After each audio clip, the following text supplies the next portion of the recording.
Hi guys, today magluluto po ako ng Alfredo pasta. So ayan po ang mga ingredients na kailangan: spinach, shrimp, spaghetti pasta, Prego sauce, bell pepper, onion and garlic.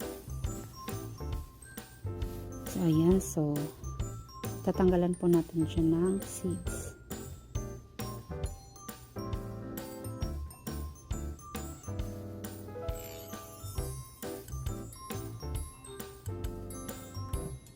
And hihiwain po natin just like that, pahaba.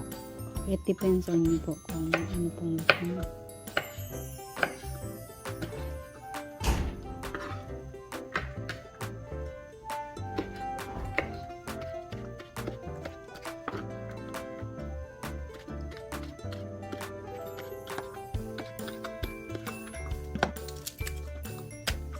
At dudurugin po natin ang garlic. Mag-ingat po tayo sa kutsilyo.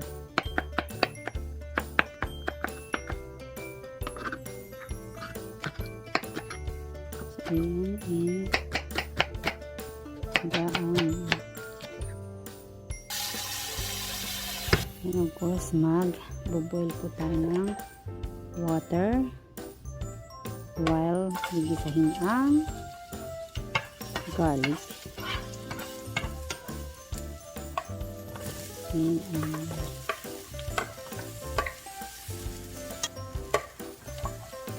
ilagay na rin po ang bell pepper. Tulad po yung bell pepper sa first one.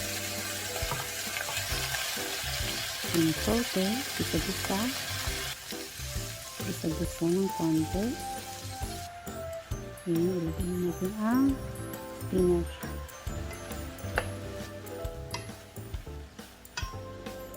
Gisahin din.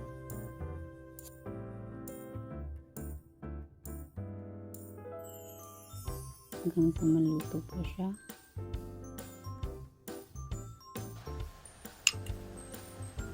Ayan, ilagay na natin ang sauce. Prego sauce.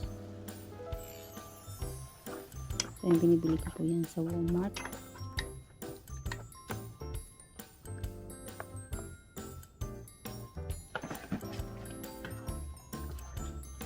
Ayan, juicy. Kids love it actually. And pag nag-boil na yung water, lagyan natin ang pasta. Kahit anong pasta po. Depends on you po. Kung saan kayo prepare. Kung ano meron sa inyo sa pantry. So, sasalain na natin ang water. And ilagay na sa sauce. And mix it together. It looks good and actually really tastes good. Kids love it. And if you want me to cook something different, guys, just comment below and I will try to cook it. And I hope you like my video today. And see you on the next video. Thank you so much for watching. And God bless you all. Thank you so much.